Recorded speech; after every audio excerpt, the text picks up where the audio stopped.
Around 87% of global import and export products are moving through the sea. Therefore, the roles of shipping lines and port have been recognized as the key player within the international trade system. However, the main function of a port has been limited within the warehousing and acting as a node for multimodal transport system. Have you heard of port-centric logistics?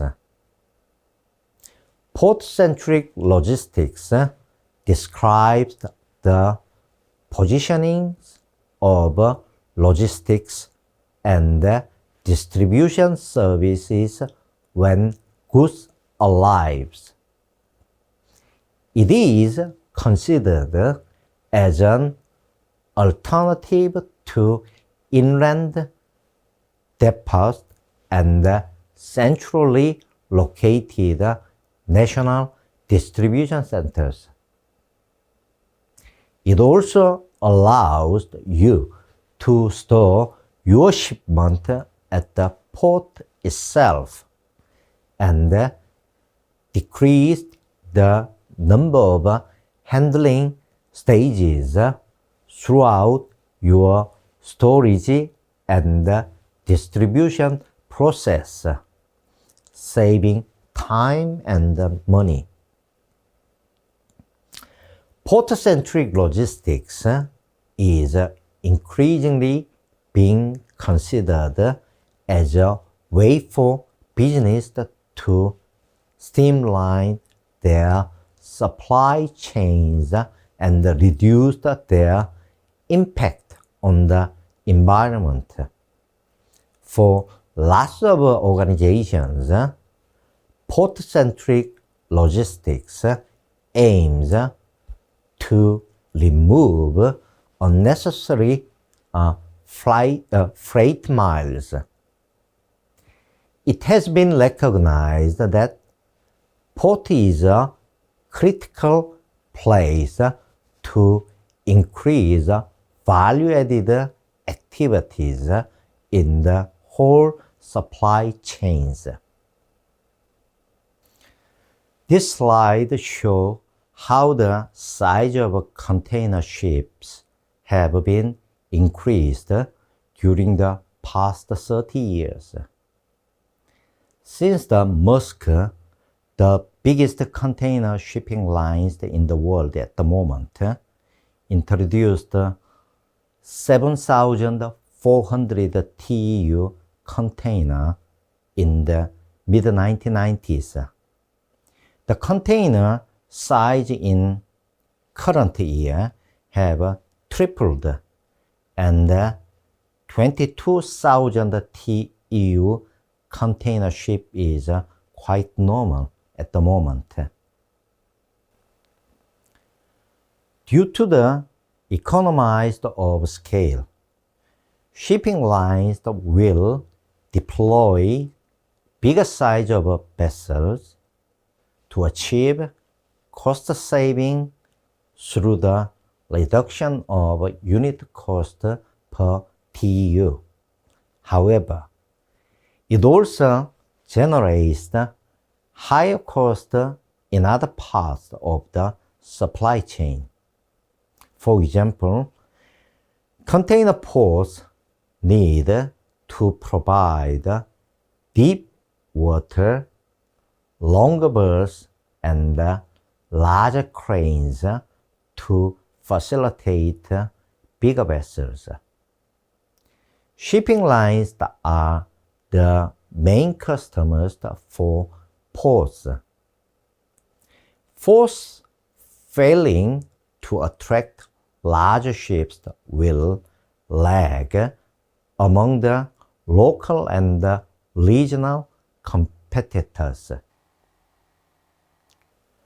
Since 9/11 incident in the USA, year 2001.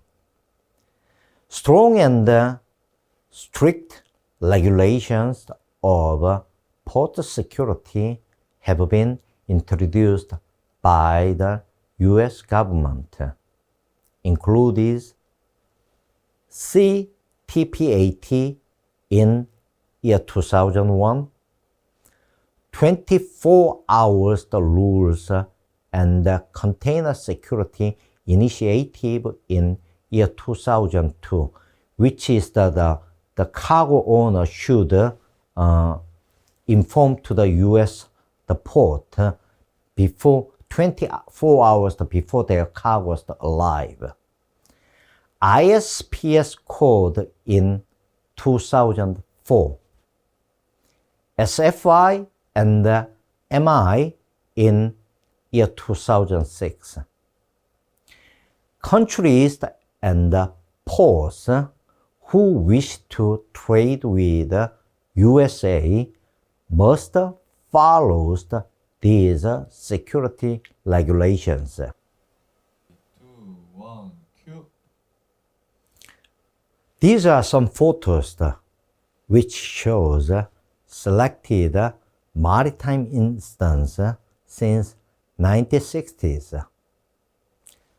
Awareness has been raised globally for maritime sector to be sustainable or green. The International Maritime Organization has ruled that from 1st January year 2020, marine sector emission in international waters be slashed. The marine sector will have to reduce sulfur emissions by over 80% by switching to lower sulfur fuels. The IMO also announced that it will implement stronger regulations than before from year 2030. How should the port prepare these regulations? The Korean government sets up basic plan to build a green port, which is efficient in energy consumption and low in carbon emissions by using new and renewable energy sources.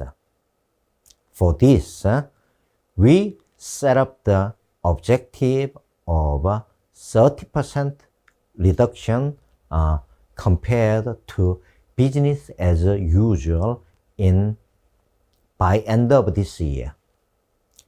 In addition, Korean government forced to create 5 emission control area, which shorten says the ECA zone, which is the control vessels the emission strictly in Korean ports from September year 2020.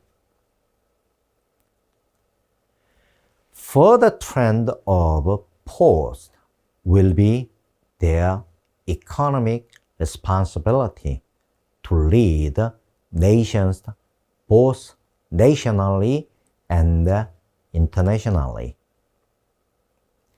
The improvement of economic functions in a seaport is firstly to increase the producers' surplus of those who originate and export passing out through it.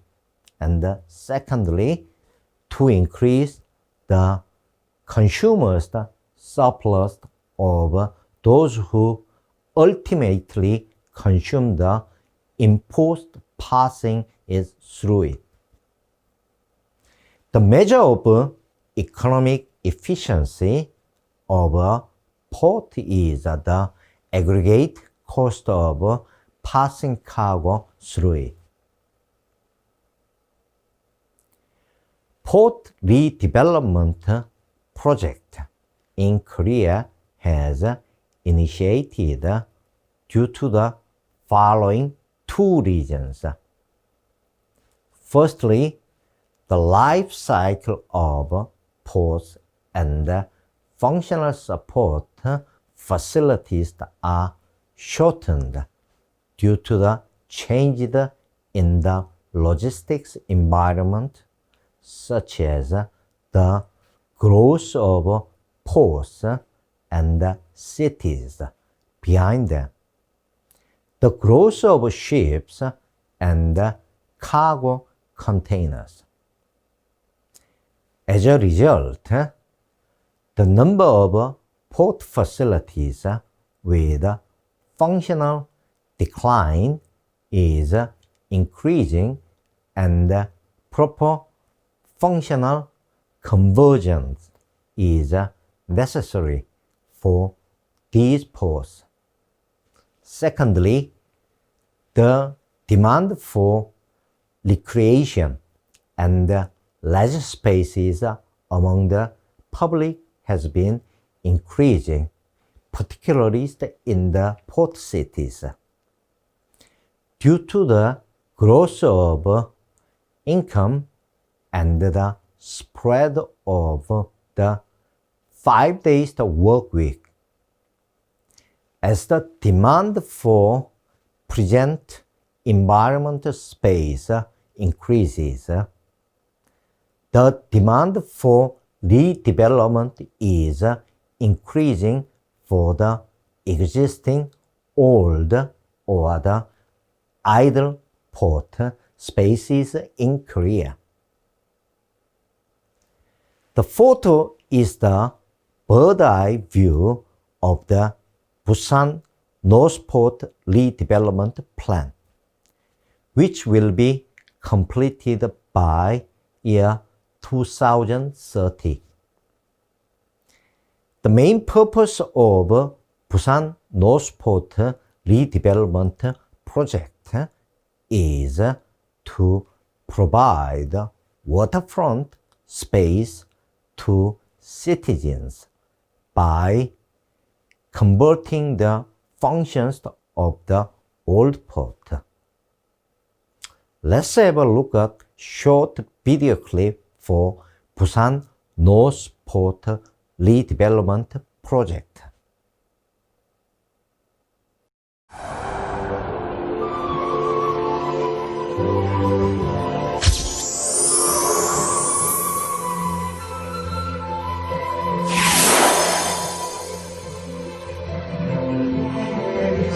There is a city made of light. There is a future opened with waterways. There is a place where people become one with harmony. Central Bay, the project for harmony between light, water, and people. The Busan North Port Redevelopment Project.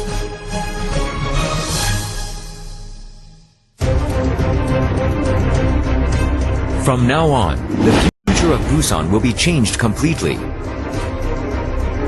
Being the largest port city in Korea, Busan has had its image as a major industrial city where logistics and shipping are the most important elements in the local economy.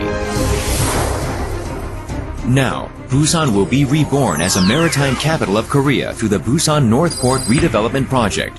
Nearly $7,700 million will be invested in the 1.52 million square meters of the project site, covering Junggu and Donggu. The project is to be completed by 2020.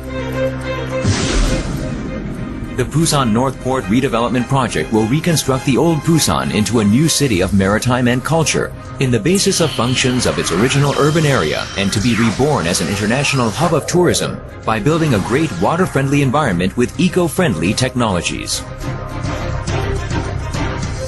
Taking advantage of Korea's geographical feature surrounded by the sea on the three sides, The goal of the project is to transform Busan into the #1 maritime hub city in the world.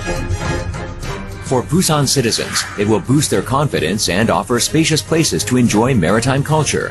For the nation, it will serve as a momentum for upgrading national prestige as a gateway to Eurasia.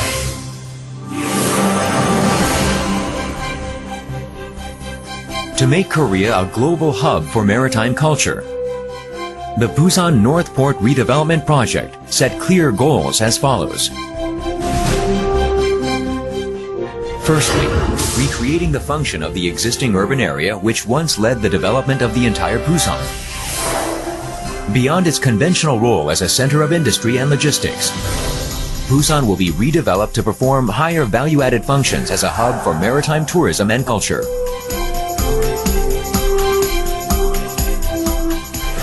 Secondly, constructing an eco-friendly waterfront for citizens. Busan will become an eco-friendly maritime city, where spacious green zones, a landmark island, and a scenic waterfront are located in harmony, and citizens can enjoy various activities.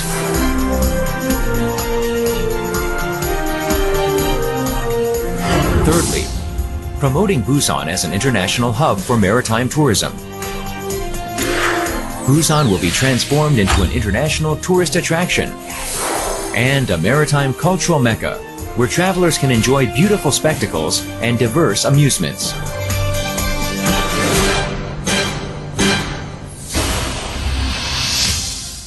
Busan North Port will be renovated as a landmark of Busan. The island is a trademark of North Port, where light, water, and people become one in harmony. In the Maritime Culture Zone, surrounded by waterways, a landmark tower and an art center will be placed with all sorts of city functions available. The Light of Tunnel and the Light of Waterway will become popular sites of North Port, where high technologies and the beauty of nature are represented together. In addition, newly decorated boulevards in Chungjangnro and several theme parks will provide places for rest and relaxation in the city.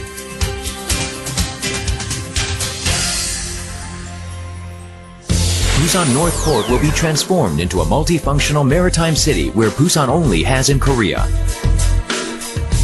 With the goal of becoming the most competitive place in the 21st century of harbor renaissance, the port is to equip Harbor Complex Zone with an international passenger terminal and a bay cruise terminal connecting land and sea. The zone will show a highly developed form of future port by serving various commercial, lodging, and business functions as well as basic port needs. In the meanwhile, the existing facilities will be renovated for maritime culture. For example, the existing coastal ferry terminal is to be maintained to be used as an excursion ship terminal. The international passenger terminal site will be refurbished into the maritime center. There are sensuous themes in Busan North Port. Culture Complex is to be constructed to take a lead in operating future business of Busan. IT Image Exhibition Zone will be located in the rear of the project area, nearby Chungjangnro, to continuously promote the cultural heritage of Busan, including Busan International Film Festival. Various cultural centers and leisure complex for exhibition, business, and shopping are planned to become a mecca for the future industry of Busan. In addition, Commerce and Business Zone with a financial center and brand shops, and City Complex Zone focusing on city life functions with facilities like hotels, condominiums, dwellings, medical centers, and restaurants will be built to provide various contents and additional services. There is pleasant communication in Busan North Port. Busan North Port plans to locate the Transit Transfer Center in the low-height area of the city, a fine view of the sea from Busan Station. Such structure allows a clear view for both the new city of North Port and the Sea of Busan. In addition, the Chungjangnro pathway will be constructed a wide esplanade to link Busan Station to the landmark in Maritime Culture Zone, so that it will enhance the visitors' accessibility. Moreover, the Transit Transfer Center directly connected with Busan Station will provide easier access to North Port for citizens using various transportation systems.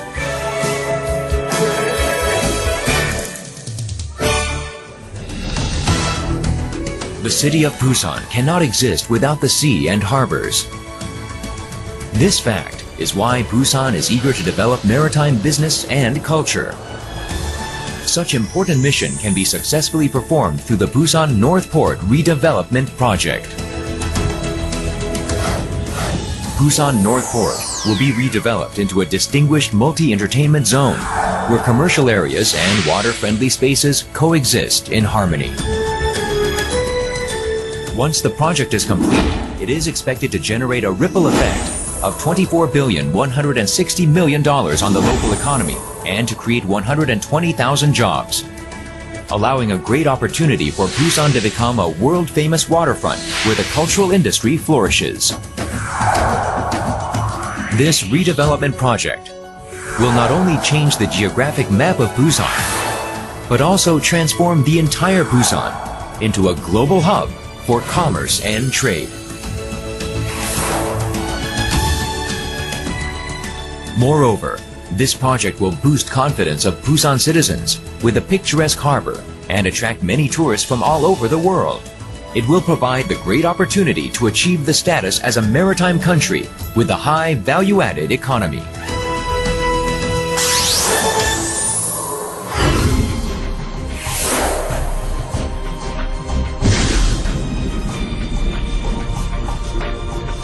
Busan Central Bay, the future of Busan and the pride of the maritime capital of Korea. It will be successfully promoted by the BPA in cooperation with the Korean government and Busan Metropolitan City.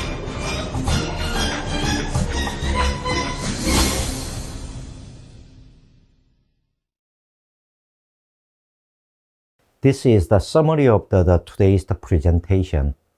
During the presentation, we had looked at the port and the port development master plan in Korea, port administrative organization in Korea, port operation systems in Korea, and the future trend of port and the port development.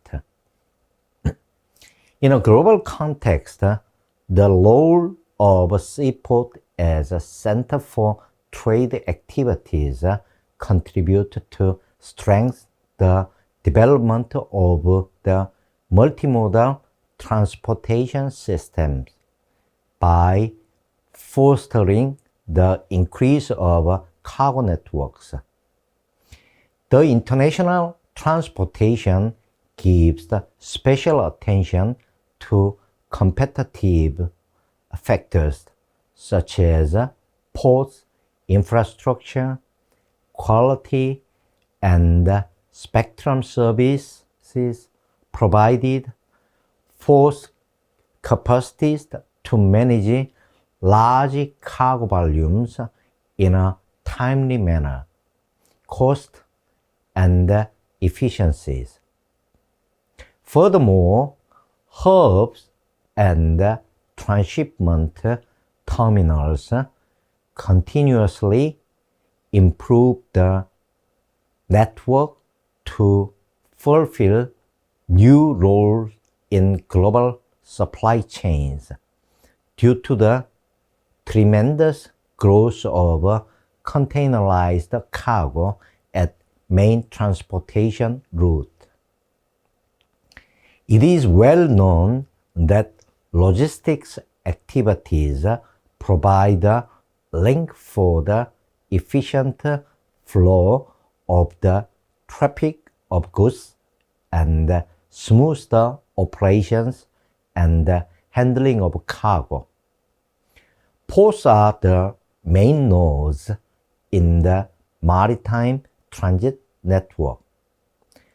Ports are competitive if they are capable of facilitating international trade to shipping lines and providing flexible, efficient, and secure services. Based in our knowledge on port management and distribution, we can affirm that from a logistics and supply chains integration perspective, the maritime activities that are performed at a port not only impact the port environment, but mostly influence the transportation activities beyond the port boundaries, have an effect on the manufacturer facilities located in the surrounding area, and also impact the market access at the point of destinations. To summarize the presentation, I would like to emphasize the following two. Firstly, port development and construction for countries should take account for a number of consideration factors with a long-term strategy. Secondly, there is a need for cooperation among related bodies for port development within the country. According to the Article 5 of the Port Act in Korea, Korea has an obligation to establish a long-term development plan every 10 years. The first National Port Development Plan was established in 1992, followed by the second in 2001 and the third in 2011. The fourth master plan will be introduced within next couple of months. In the National Port Development Plan, by showing the directions of the comprehensive development of ports, has the advantages of constructing port without a microscopic perspective and accord it to the nationwide flow of the trade volume, along with mid and long-term maritime perspectives. It is a distinctive system that differs from foreign counterparts in the central government directly establishes and manages the development plan of the ports. This could be thought as not corresponding to the recent flow that indicates localization and decentralization, but considering the fiscal self-reliance ratio of the local government and the greed of thoughtless development. It is judged as a logical planning tool. Moreover, considering the flow of the logistics and taking circumstances that construction of the port could result balanced development in the region, it can be said to be preferable. There is a need for cooperation among related bodies for port development. The reason why Korea's port development carried out successfully was not from the sole vision from the Ministry of Maritime Affairs and Fisheries. KCTA or Korea's maritime and port administration. Many of government bodies within Korean government recognized the need of port development, and cooperation in budget and policy played a big role. This is shown in the following point. First was the appropriate distribution of the budget and the creation of a backup complex for the port development. For example, distributing 10% of the transport tax acted well on the efficient carryout of the policy. This is continuing today, and the budget support policy played an important role in securing efficiency and effectiveness of the policy. Second, sideways support from the Ministry of Knowledge Economy, Ministry of Strategy and Finance, and Korea's Customs Service also worked effectively. The Ministry of Knowledge Economy took charge of the industrial complex, Ministry of Strategy and Science, the free economy zones, and Korea's Customs Service, the administrative work on the bonded areas. The Ministry of Strategy and Finance gave incentives to the foreign companies of tax incentives, and took measures of deferring taxes. Korea's Customs Service allowed the movement of the goods within the free economy zone area. Also, the Ministry of Knowledge and Economy set the rental fees lower than the competing countries.